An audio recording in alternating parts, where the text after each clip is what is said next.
Los nachos, amigos, and welcome to yet another variation of me delivering the same goddamn line. AKA Record Breakers. I'm Peter Rave, your man with no plan. Here with me is my crew, my squad, my team. We've got Brett. Cheers, love. The cavalry's here. We've got Drew. Oh, well, let's break it down. And we got Patrick. Hello. It's high noon, and we're here to talk about music. No, it's 11:01. It's 11:01. It's high noon in somebody's Korea. going to get really confused if they've listened back to back and don't know what the hell's going on. So, yeah. You know what? It's high noon in Korea, and that's all that matters. And we're talking about music.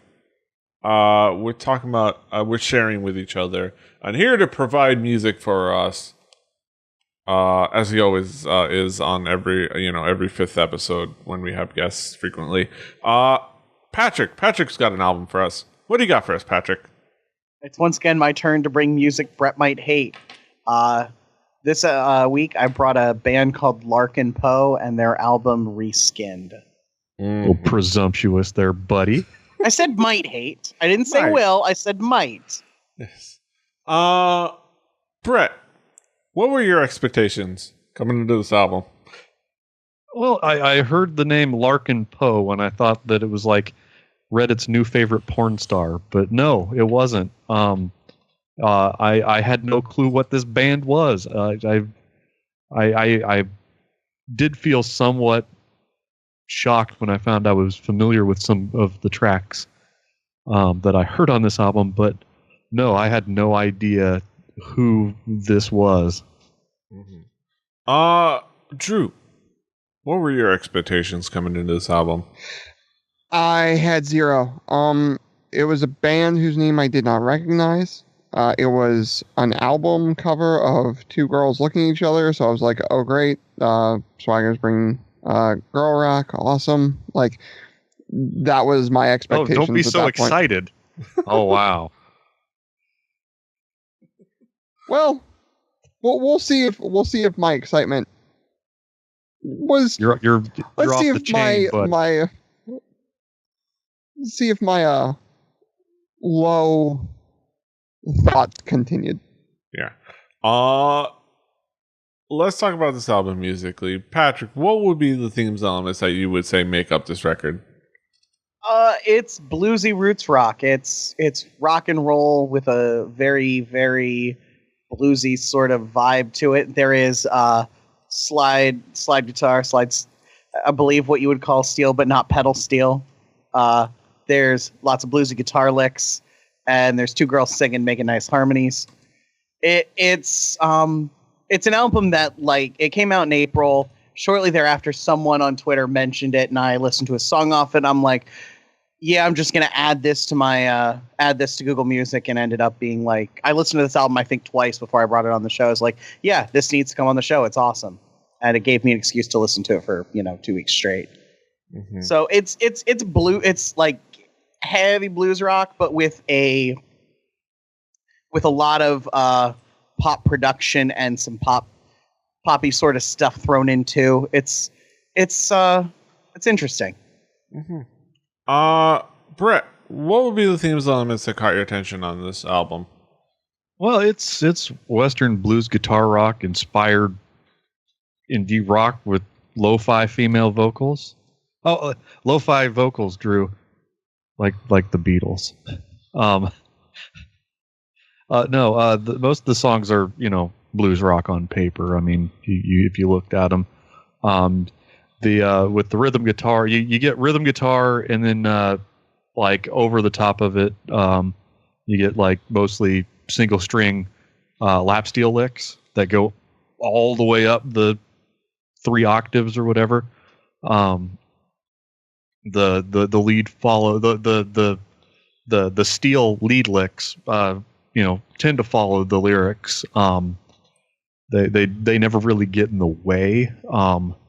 There's not a whole lot of hot guitar licks, 'cause, like hot guitar, it's weird.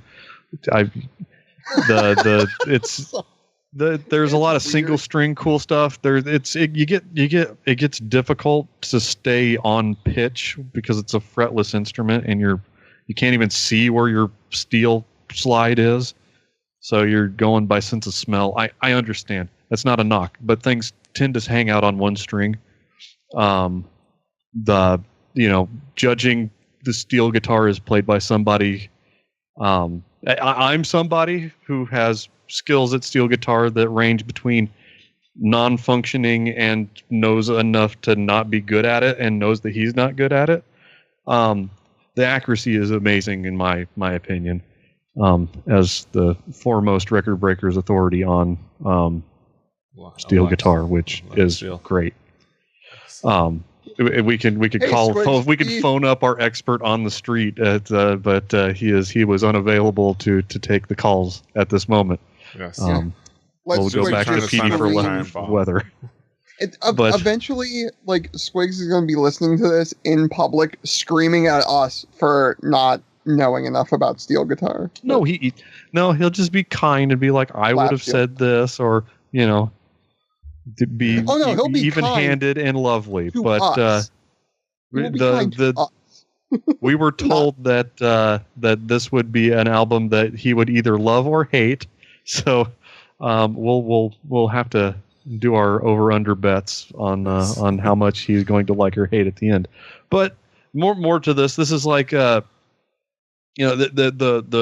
accuracy of the pitch of the steel guitar was something that really stuck out to me, because that's a hard thing to do. And normally just slide, you fake your way until you can get away with it. There's not a whole lot of cheese in your notes going on here. I do see a lot of people call them the Little Sisters of the Allman Brothers. I don't think that's really fair to either one of the bands. But yeah, a piece of metal goes. I wouldn't say it would be entirely inappropriate to say the Allman Brothers certainly were probably amongst the influences, but yeah, I think that's I don't some think strong words for a band who effectively has one album. So I would probably say their previous group, the Lovell Sisters, just based on the description and the Lovell Sisters, just based on description, probably got them that moniker more than Larkin Poe. But yeah. Having heard the music, nothing against either one of them, but I just don't think what Warren standard tuning guitar with a slide is a little different. But that's nothing against. I don't know why I put this in this section, but yeah, it does both the service, especially these ladies. Yeah. You don't need to judge these ladies next to and something. There's the measuring stick of music. This art has to be this or this against this art. This stuff actually stands out pretty well when it comes to the indie rock of this that's packaged up like this. You'll if you look at this from the outset and not know what you're getting into, like I did. I didn't know I was going to get people that were playing a steel guitar and making like crazy slide like blues runs like I did not expect that coming in. Wow, I got plenty of it, let me tell you that. Yeah, I'll tell you what. Got it in spades. If you will. Drew, what would be the themes and elements that caught your attention? Well, let's start with one thing. This is not what I expected. Like at all. Like, I don't know if like moving to Texas like changed like Patrick's outlook on things, like why this like weird southern bluesy thing is coming to us, but it's a thing that came, and boy howdy, did it ever fill the headphones like a lot. It's a cool sound for sure.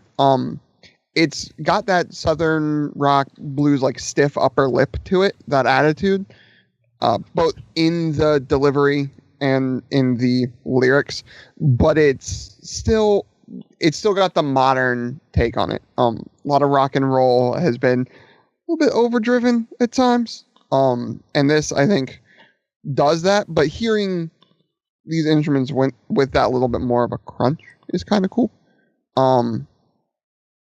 But overall, I actually kind of had fun with it.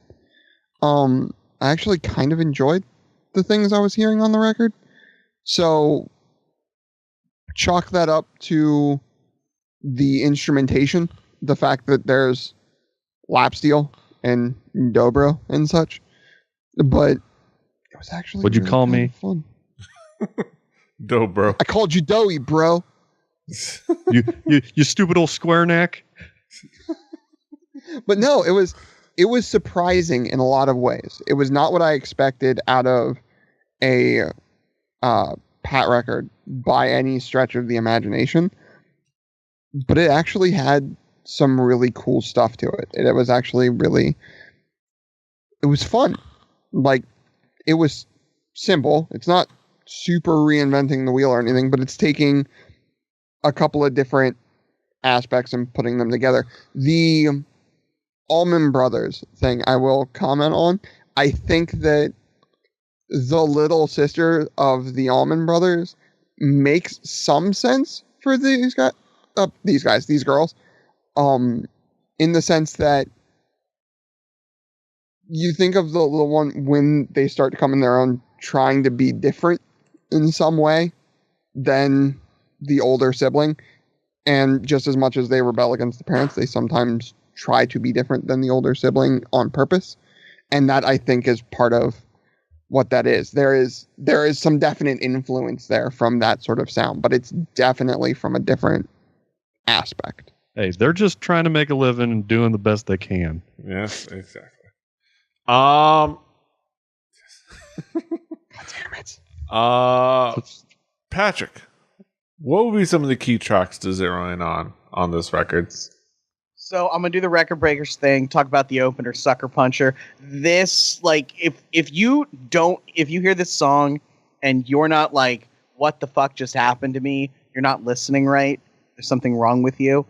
It's a dirty blues song. It's got like John Bonham echo on the drums.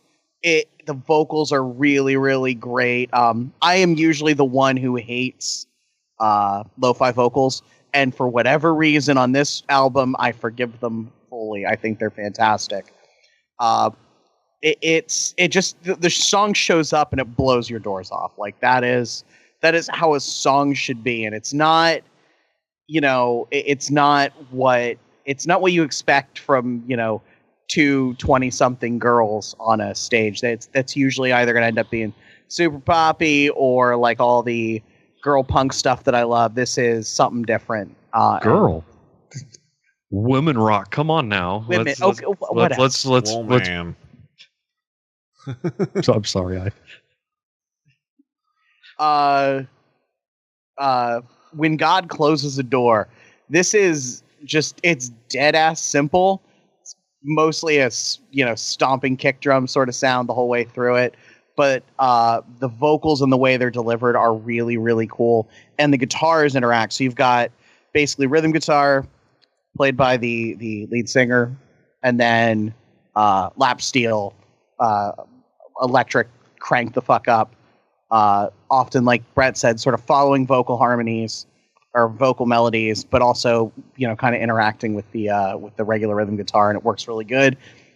And Blunt, which is a little closer to the end of the record. I just kind of like the way it's constructed. It's like blues album, but this sounds like it was made with a drum machine. But it's just weird, and it stands out in that it's kind of different, and the vocals and the harmony choices that they made were really, really cool, and it made for a song that like you want to keep coming back to. Mm-hmm. Brett, what would be some of the key tracks for you? There are a few that we could touch on. The Don't is the Wall of Sound song. You get strings, you get chorus, you get pounding parlor piano. That was kind of hard to say. You get like clapping, you get tambourine, and then you get the rest of the band. It's like it's begging to be used like for a coming of age film. I always bring this up. This is something that would fit in like a movie about a plucky young lady that don't need nothing from nobody. Kind of music.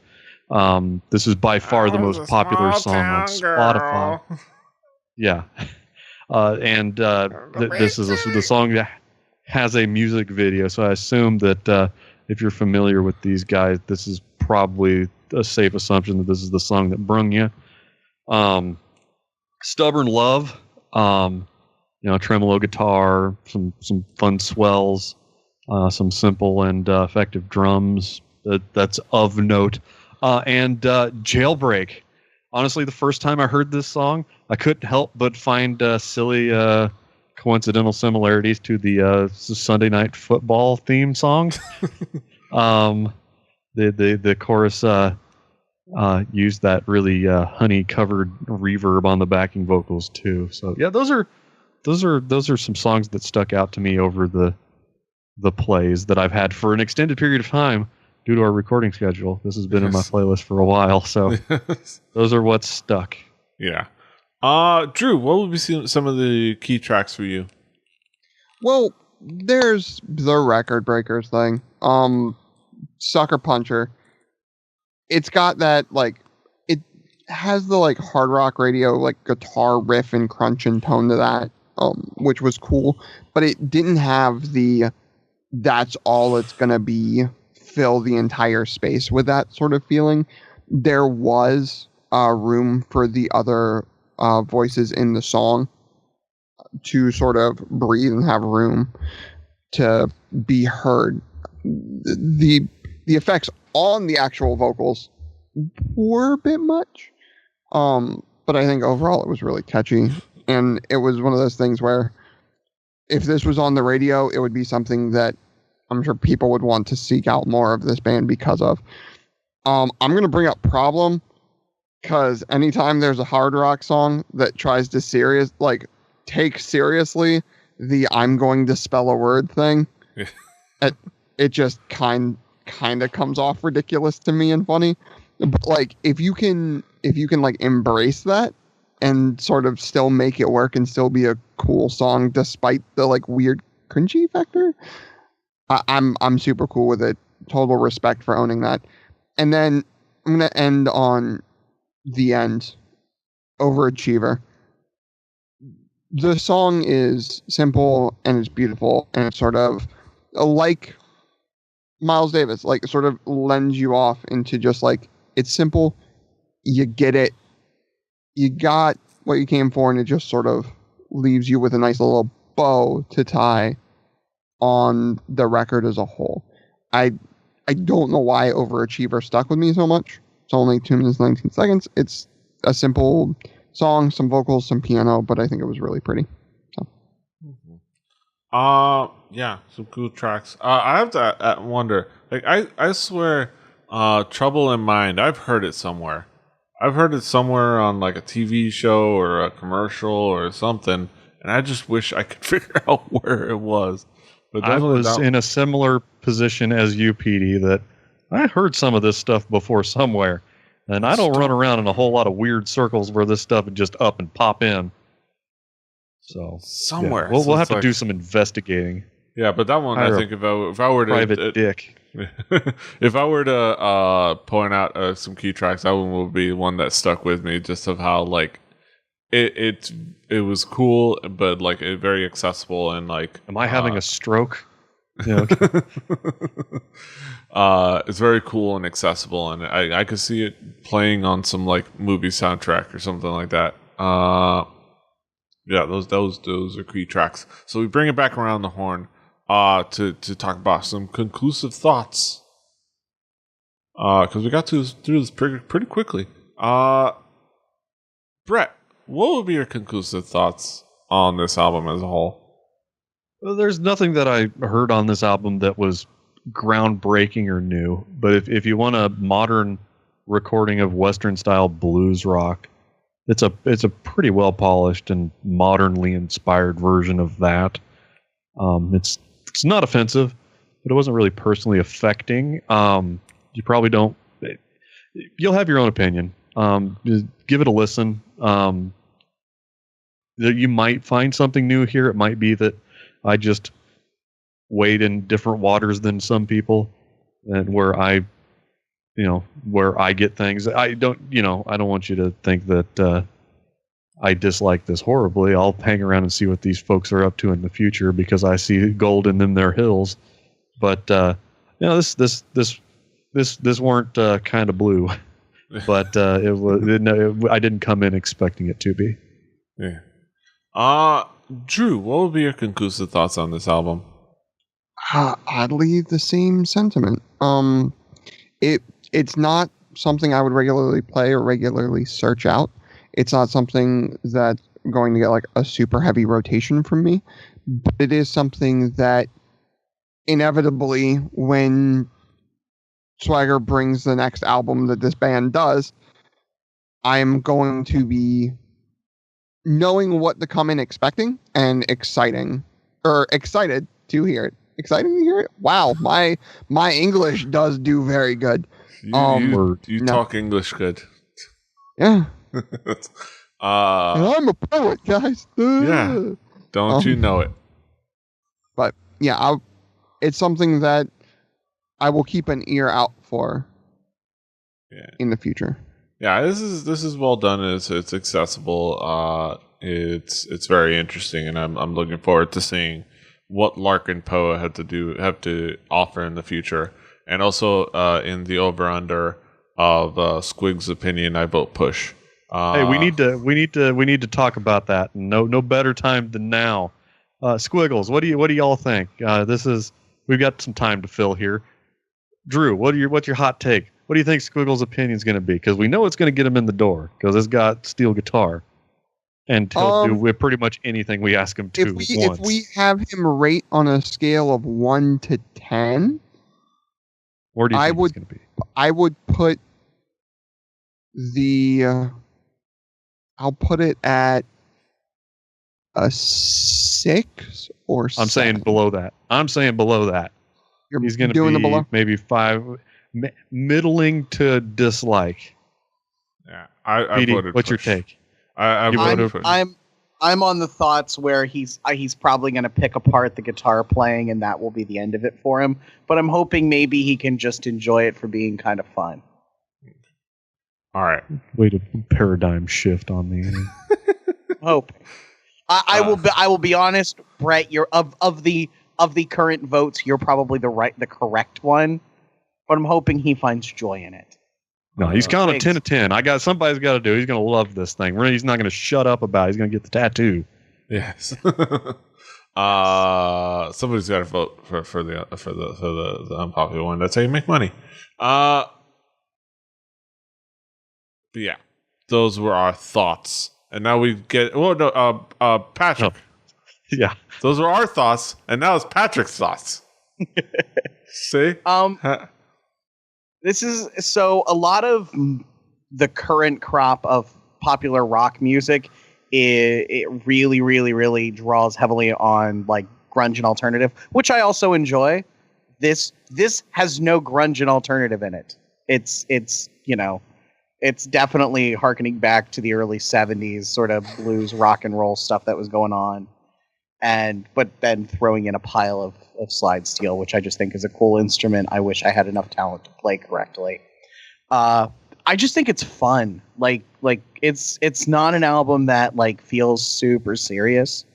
It's just enjoyable. The musicianship's really high, and I enjoy the hell out of listening to it, which is why I brought it, because I'm like, oh, this came out, I like it. I have an excuse to listen to it for a week or two, so. Go listen to it or something. And now that's all of our thoughts. Everyone included, nobody left out.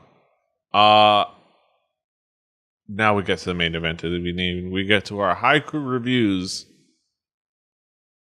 where we all sum it up into poetic form. Somewhat. Let's start with Drew. Drew, what is your haiku? Now where to put it? A bit surprised by the amount of Southern rock, but kind of liked it. I'll throw mine in here a second. Commercial roots rock, all performed very tightly. A pretty good ride. Brett, what is your haiku?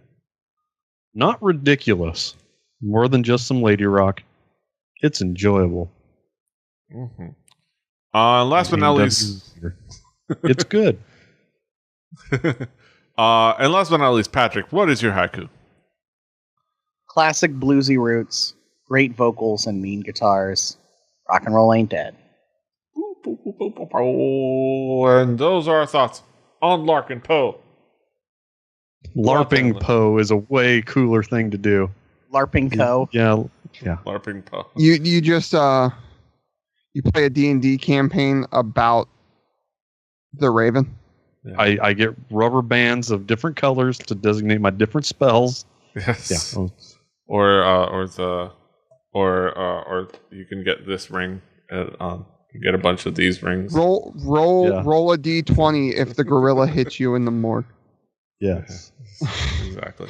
I'm going to make all the Edgar Allan Poe references I possibly can while they're still relevant. Exactly. Goodness. But yeah. Those are our thoughts on Larkin Poe. You can, of course, find this on our Spotify playlist. Play Record Breakers, the home game. Follow along with us. Do the things. Listen along as we do our thing. Presumably, on that Spotify playlist is going to be next week's record. And it's going to be provided by Brett. Brett, what do you got for us next week? Well, I got a guy by the name of James and a guy named Mike and their other buddy Wenzel.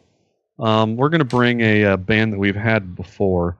I was going to bring Kill 'Em All, but our crisis mode came on when a new album dropped. So I'm going to bring Moon Hooch's Red Sky. And it's available on SoundCloud. So if you don't have a subscription to things, you can still listen to it for free. Exactly. So go and do that. And then afterwards, find a way to support the band. Yes. Regardless. Honestly, regardless of your opinion. But yeah, go check that out. Follow the things and just listen along, do your homework, and then be back with us to listen to our report. But that's next week. And this is this week. You can, of course, find us all over the internet. Patrick is at the Swagger. Brett is at HeyBeautyRiver at HIBBITYBIBBARD. Drew is at X, Juicer for X. The show is at 4 Record Breakers. That's the number 4 Record Breakers. RecordBreakersPodcast.com. RecordBreakersPodcast@gmail.com is our email. If you want to send us feedback by email, do that there. Rebelly.net for this and other shows. Rebelly TV on YouTube and on Twitch and other places. Give us feedback. Like us, share. We're on iTunes, Stitcher, we're all over the place. Give us reviews. Let us know what you think. We're very receptive to getting some feedback. So tell us stuff, please. Let us know you're out there. But that's it. Until next time. Hasta los huevos. Toodaloo.